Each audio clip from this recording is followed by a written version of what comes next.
Hi, welcome back to Scholastically Natalie and yet another set of Let's Read. We're moving on to, we're still on H.P. Lovecraft with the Great Tales of Horror anthology from 2012. And we're on part 3 of The Call of Cthulhu, The Madness from the Sea. As always, I'm Scholastically Natalie. If heaven ever wishes to grant me a boon, it will be a total effacing of the results of a mere chance which fixed my eye on a certain stray piece of shelf paper. It was nothing on which I would naturally have stumbled in the course of my daily round, for it was an old number of an Australian journal, the Sydney Bulletin for April 18th, 1925. It had escaped even the cutting bureau, which had, at the time of its issuance, been avidly collecting material for my uncle's research. I had largely given over my inquiries into what Professor Angell called the Cthulhu cult, and was visiting a learned friend in Paterson, New Jersey, the curator of a local museum and a mineralogist of note. Examining one day the reserve specimens roughly set on the storage shelves in the rear room of the museum, my eye was caught by an odd picture in one of the old papers spread beneath the stones. It was the Sydney Bulletin I have mentioned, for my friend has wide affiliations in all conceivable foreign parts, and the picture was a half-tone cut of a hideous stone image almost identical with that which Legrasse had found in the swamp. Eagerly clearing the sheet of its precious contents, I scanned the item in detail and was disappointed to find it only of moderate length. What it suggested, however, was of portentous significance to my flagging quest, and I carefully tore it out for immediate action. It read as follows: Mystery derelict found at sea. Vigilant arrives with helpless armed New Zealand yacht in tow. One survivor and dead man found aboard. Tale of desperate battle and deaths at sea. Rescued seaman refuses particulars of strange experience. Odd idol found in his possession. Inquiry to follow. The Morrison Company's freighter Vigilant, bound from Valparaiso, arrived this morning at its wharf in Darling Harbour, having in tow the battled and disabled but heavily armed steam yacht Alert of Dunedin, New Zealand, which was sighted April 12th in south latitude 34 degrees 21 degrees west. No, in south latitude 31 degrees 21. I do not know how this measurement works. West longitude 152 degrees 17 feet, with one living and one dead man aboard. The Vigilant left Valparaiso March 25th and on April 2nd was driven considerably south of her course by exceptionally heavy storms and monster waves. On April 12th, the derelict was sighted, and though apparently deserted, was found upon boarding to contain one survivor in a half-delirious condition and one man who had evidently been dead for more than a week. The living man was clutching a horrible stone idol of unknown origin, about a foot in height, regarding whose nature and authorities at Sydney University, the Royal Society, and the Museum in College Street all profess complete bafflement, in which the survivor says he found in the cabin of the yacht, in a small carved shrine of common pattern. This man, after recovering his senses, told an exceedingly strange story of piracy and slaughter. He is Gustav Johansen, a Norwegian of some intelligence, and had been second mate of the two-masted schooner Emma of Auckland, which sailed for Callao February 20th with a complement of 11 men. The Emma, he says, was delayed and thrown widely course of her south of her course by the great storm of March 1st, and on March 22nd in south latitude 49 degrees 51, west longitude 128 degrees 34, encountered the Alert, manned by a queer and evil-looking crew of Kanakas and half-castes. Again, I apologize if either of those are considered slurs. Being ordered peremptorily to turn back, Captain Collins refused, whereupon the strange crew began to fire savagely and without warning upon the schooner with a peculiar heavy battery of brass cannon forming part of the yacht's equipment. The Emma's men shewed fight, says the survivor, and though the schooner began to sink from shots beneath the waterline, they managed to heave alongside their enemy and board her, grappling with the savage crew on the yacht's deck, and being forced to kill them all, the number being slightly superior because of their particularly abhorrent and desperate, though rather clumsy mode of fighting. So again, we have outcast pariahs, some form of savage people, being those who worship Cthulhu. 3 of the Emma's men, including Captain Collins and First Mate Green, were killed, and the remaining 8, under Second Mate Johansen, proceeded to navigate the captured yacht, going ahead in their original direction to see if any reason for their ordering back had existed. The next day, it appears, they raised and landed on a small island, although none is known to exist in that part of the ocean. And 6 of the men somehow died ashore, though Johansen is clearly reticent about this part of his story, and speaks only of their falling into a rock chasm. Later, it seems, he and one companion boarded the yacht and tried to manage her, but were beaten about by the storm of April 2nd. From that time till his rescue on the 12th, the man remembers little, and he does not recall when William Bryden, his companion, died. Bryden's death no apparent cause and was probably due to excitement or exposure. Cable advices from Dunedin report that the alert was well known there as an island trader and bore an evil reputation among the waterfront. It was owned by a curious group of half-castes whose frequent meetings and night trips to the woods attracted no little curiosity, and it had set sail in great haste just after the storm and earth tremors of March 1st. Our Auckland correspondent gives the Emma and her crew an excellent reputation, and Johansen is described as a sober and worthy man. The Admiralty will institute an inquiry on the whole matter beginning tomorrow, at which every effort will be made to induce Johansen to speak more freely than he has done hitherto. This was all, together with the picture of the hellish image, but what a train of ideas it started in my mind. Here were new treasuries of data on the Cthulhu cult and evidence that it had strange interests at sea as well as on land. What motive prompted the hybrid crew to order back the Emma as they sailed about with their hideous idol? What was the unknown island on which 6 of Emma's crew had died and about which the mate Johansen was so secretive? What had the Vice Admiralty's investigation brought out, and what was known of the noxious cult in Dunedin? And most marvelous of all, what deep and more natural linkage of dates was this which gave a malign and now undeniable significance to the various turns of events so carefully noted by my uncle? March 1st, or February 28th, according to the international dateline, the earthquake and storm had come.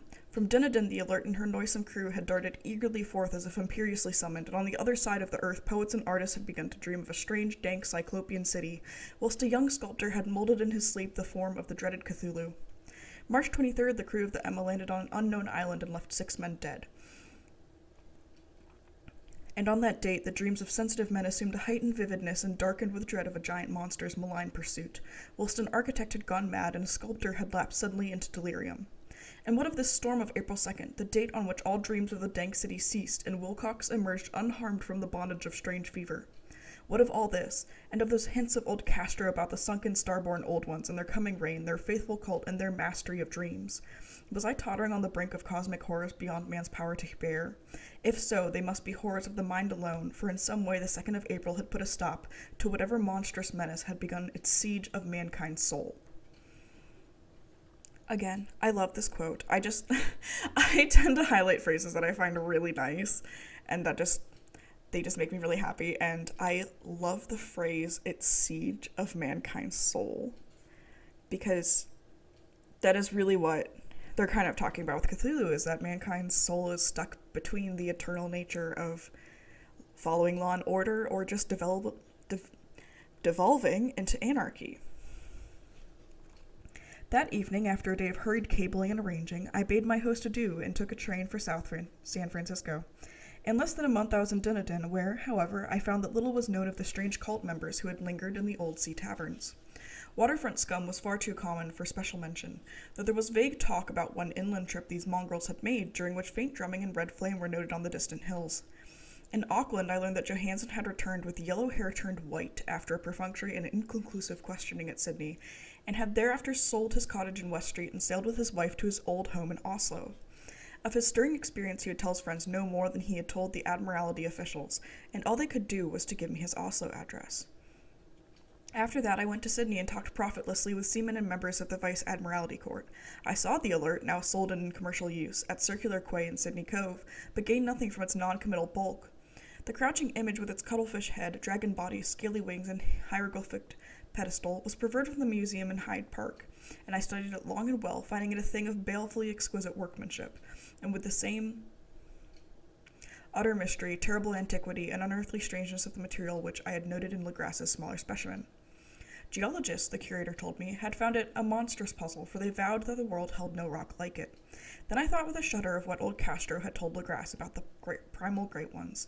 They had come from the stars and had brought their images with them.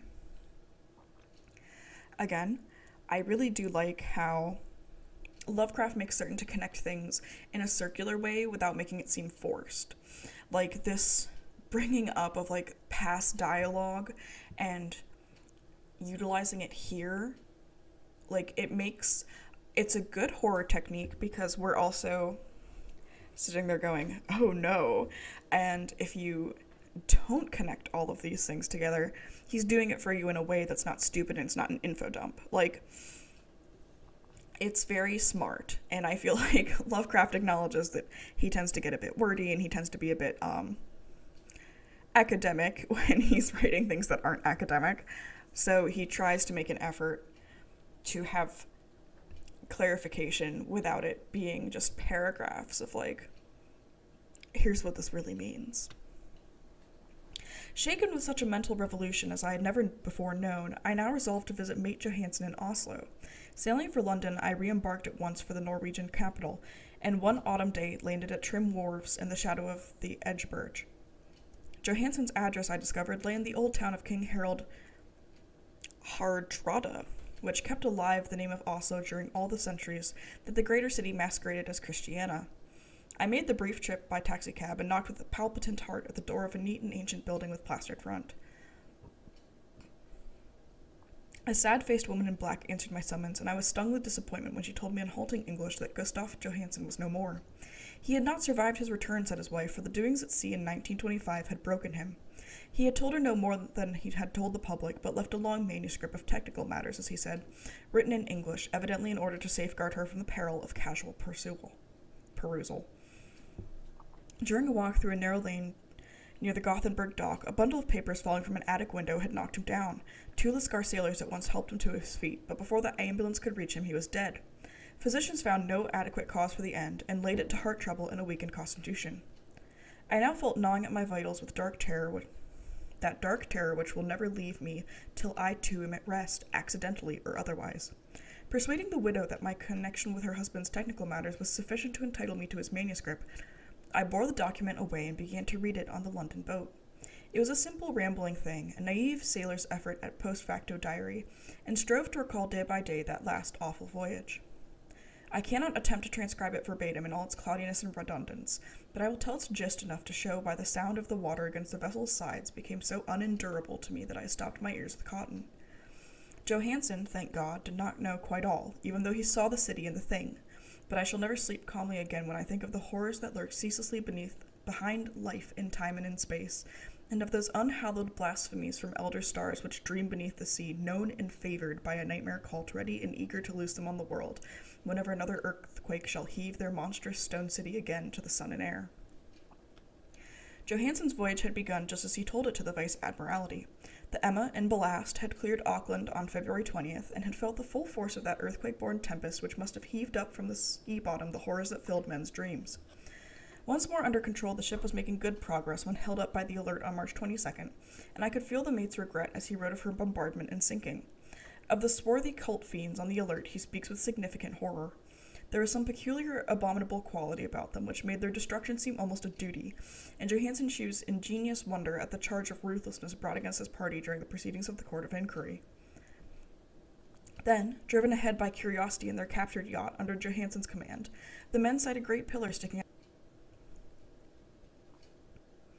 Then, driven ahead by curiosity in their captured yacht under Johansen's command, the men sighted great stone pillars sticking out of the sea, and in south latitude 47 degrees 9, west longitude 126 degrees 43, come upon a coastline of mingled mud, ooze, and weedy cyclopean masonry which can be nothing less than the tangible substance of Earth's supreme terror, the nightmare corpse city of Relay, that was built in measureless aeons behind history by the vast, loathsome shapes that seeped down from the dark stars.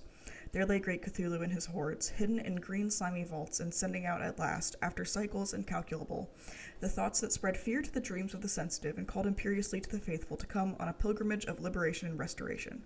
All this Johansen did not suspect, but God knows he soon saw enough. I suppose that only a single mountaintop, the single hideous monolith-crowned citadel whereon great Cthulhu was buried, actually emerged from the waters. When I think of the extent of all that may be brooding down there, I almost wish to kill myself forthwith. Johansen and his men were awed by the cosmic majesty of this dripping Babylon of elder daemons, and must have guessed without guidance that it was nothing of this or of any sane planet. Awed at the unbelievable size of the greenest stone blocks, at the dizzying height of the great carven monolith, and at the stupefying identity of the colossal statues and bas-reliefs, with the queer image found in the shrine on the Alert, is poignantly visible in every line of the mate's frightened description. Without knowing what futurism is like, Johansen achieved something very close to it when he spoke of the city. For instead of describing any definite structure or building, he dwells only on broad impressions of vast angles and stone surfaces too great to belong to anything right or proper for this earth, and impious with horrible images and hieroglyphs. I mention his talk about angles because it suggests something Wilcox had told me of his awful dreams. He had said that the geometry of the dream place he saw was abnormal, non-Euclidean, and loathsomely redolent of spheres and dimensions apart from ours. Now, an unlettered seaman felt the same thing whilst gazing at the terrible reality. Johansen and his men landed at the sloping mud bank on this monstrous acropolis and clambered slipperily up over tight and oozy blocks which could have been no mortal staircase. The very sun of heaven seemed distorted when viewed through the polarizing miasma welling out from this sea-soaked perversion, and twisted menace and suspense lurked leeringly in those crazily elusive angles of carven rock where a second glance shewed concavity after the first shewed convexity. I like this description, of course, as I like everything, but I really do appreciate like the second half of it where it talks about concavity switching to convexity with like a second look. Honestly, it reminds me of one of like the really simple like existentialism philosophy where it's like if you aren't looking at something, does it actually exist? I remember when I was first introduced to that in like my philosophy class, and I was just like, why? But because my brain does not enjoy that. But like this just makes me think about that because it's just like reality is bending when you look away from it, like almost like it's trying to be sneaky about changing itself or doing something and like behind you, but it forgets what it looked like originally, so then you know that it's changed. Something very like fright had come over all the explorers before anything more definite than rock and ooze and weed was seen. Each would have fled had he not feared the scorn of the others, and it was only half-heartedly that they searched, vainly as it proved, for some portable souvenir to bear away. It was Rodriguez the Portuguese who climbed up the foot of the monolith and shouted of what he had found. The rest followed him and looked curiously at the immense carved door with the now familiar squid dragon bas-relief. It was, Johansen said, like a great barn door, and they all felt that it was a door because of the ornate lintel, threshold, and jambs around it, though they could not describe whether it lay flat like a trapdoor or slantwise like an outside cellar door. As Wilcox would have said, the geometry of the place was all wrong. One could not be sure that the sea and the ground were horizontal, hence the relative position of everything else seemed phantasmally variable. Bryden pushed at the stone in several places without result. Then Donovan felt over it delicately around the edge, pressing each point separately as he went. He climbed interminably among the grotesque stone molding. That is, one would call it climbing if the thing was not after all horizontal, and the men wondered how any door in the universe could be so vast. Then, very softly and slowly, the acre-great panel began to give inward at the top, and they saw that it was balanced. Donovan slid or somehow propelled himself down or along the jamb and rejoined his fellows, and everyone watched the queer procession of the monstrously carven portal. In this fantasy of prismatic distortion it moved anomalously in a diagonal way, so that all the rules of matter and perspective seemed upset. The aperture was black with a darkness almost material. The tenebrousness was indeed a positive quality, for it obscured such parts of the inner walls as ought to have been revealed, and actually burst forth like smoke from its aeon-long imprisonment, visibly darkening the sun as it slunk away into the shrunken and gibbous sky on flapping membranous wings. The odor arising from the newly opened depths was intolerable, and at length the quick-eared Hawkins thought he heard a nasty slopping sound down there. Everyone listened, and everyone was listening still when it lumbered slobberingly into sight, and gropingly squeezed its gelatinous green immensity through the black doorway into the tainted outside air of that poisoned city of madness. I love Lovecraft. Sorry, we are taking a drink break. It's Dr. Pepper because I am an addict.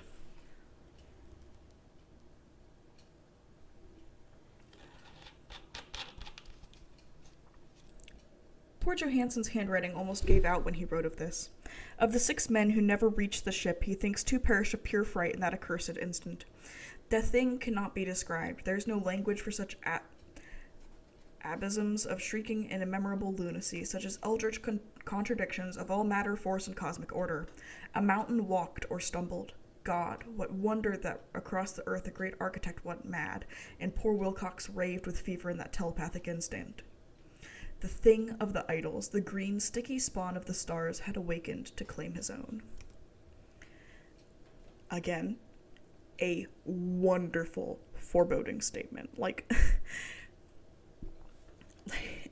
Because of all the ways that Cthulhu has been described before now, I I just adore how it's described, like, as a green sticky spawn, because if you hear that normally you're just gonna like what but like in this sentence it is terrifying and I love it so much.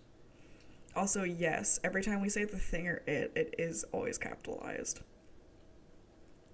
The stars were right again, and what an age-old cult had failed to do by design, a band of innocent sailors had done by accident. After vigintillions of years, great Cthulhu was loose again and ravening for delight. 3 men were swept up by the flabby claws before anybody turned. God rest them, if there be any rest in the universe. They were Donovan, Guerrera, and Angstrom. Parker slipped as the other 3 were plunging frenziedly over endless vistas of green-crusted rock to the boat, and Johansson swears he was swallowed up by an angle of masonry which shouldn't have been there, an angle which was acute but behaved as if it were obtuse. So only Bryden and Johansson reached the boat and pulled desperately for the alert as the mountainous monstrosity flopped down the slimy stones and hesitated flounderingly at the edge of the water. Steam had not been suffered to go down entirely despite the departure of all hands for the shore, and it was the work of only a few moments of feverish rushing up and down between wheel and engines to get the alert under way. Slowly, amidst the distorted horrors of that indescribable scene, she began to churn the lethal waters, whilst on the masonry of that charnel shore that was not of earth, the Titan thing from the stars slavered and gibbered like Polypheme cursing the fleeing ship of Odysseus. Then, bolder than the storied Cyclops, great Cthulhu slid greasily into the water and began to pursue with vast, wave-raising strokes of cosmic potency. Bryden looked back and went mad, laughing shrilly as he kept on laughing at intervals till death found him one night in the cabin whilst Johansson was wandering deliriously. If you don't get the allusion to Polypheme cursing the fleeing ship of Odysseus, I'm pretty sure that Odysseus, when he went to get the Golden Fleece, encountered the Cyclops Polypheme and tricked him by calling himself nobody, and I'm pretty sure he stabbed him in the eye at one point. Anyways, it's a very interesting story if you ever feel like reading it. If you've read Percy Jackson, The Sea of Monsters is based off of that. But Johansson had not given out yet. Knowing that the thing could surely overtake the alert until steam was fully up, he resolved on a desperate chance and, setting the engine for full speed, ran lightning-like on deck and reversed the wheel. There was a mighty eddying and foaming in the noisome brine, and as the steam mounted higher and higher, the brave Norwegian drove his vessel head-on against the pursuing jelly which rose above the unclean froth like the stern of a Damon galleon. The awful squid head with writhing feelers came nearly up to the bowsprit of the sturdy yacht, but Johansson drove on relentlessly. There was a bursting as of an exploding bladder, a slushy nastiness of a cloven sunfish, a stench as of 1,000 open graves, and a sound that the chronicler would not put on paper. For an instant the ship was befouled by an acrid and blinding green cloud, and then there was only a venomous seething astern where, God in heaven, the scattered plasticity of that nameless sky spawn was nebulously recombining in its hateful original form, whilst its distance widened every second as the alert gained impetus from its mounting steam. That was all. After that, Johansson only brooded over the idol in the cabin and attended to a few matters of food for himself and the laughing maniac by his side. He did not try to navigate after the first bold flight, and for the reaction had taken something out of his soul. Then came the storm of April 2nd and a gathering of the clouds about his consciousness. There is a sense of spectral whirling through the liquid gulfs of infinity, of dizzying rides through the reeling universes on a comet's tail, and of hysterical plunges from the pit to the moon, and from the moon back again to the pit, all livened by a cachinnating chorus of the distorted, hilarious elder gods and the green, bat-winged, mocking imps of Tartarus. Out of that dream came rescue, the Vigilant, the Vice-Admiralty Court, the streets of Dunedin, and the long voyage back home to the old house by the Edgeburg. He could not tell. They would think him mad. He would write of what he knew before death came, but his wife must not guess. Death would be a boon if only it could blot out the memories. That was the document I read, and now I have placed it in the tin box beside the bas-relief and the papers of Professor Angell. With it shall go this record of mine, this test of my own sanity, wherein is pieced together that which I hope may never be pieced together again. I have looked upon all that the universe has to hold of horror, and even the skies of spring and the flowers of summer must ever afterward be poison to me. But I do not think my life will be long. As my uncle went, as poor Johansson went, so I shall go. I know too much, and the cult still lives. Cthulhu still lives too, I suppose, again in that chasm of stone which has shielded him since the sun was young. His accursed city is sunken once more, for the Vigilant sailed over the spot after the April storm. But his ministers went on earth still below, and prance and slay around idol-capped monoliths in lonely places. He must have been trapped by the sinking whilst within his black depths, or else the world would by now be screaming with fright and frenzy. Who knows the end? What has risen may sink, and what has sunk may rise. Loathsomeness waits and dreams in the deep, and decay spreads over the tottering cities of men. A time will come, but I must not and cannot think. Let me pray that if I do not survive this manuscript, my executors may put caution before audacity and see that it meets no other eye. And that is the end of the Call of Cthulhu. I, of course, highlighted these two sentences because it, again, just, it's so good!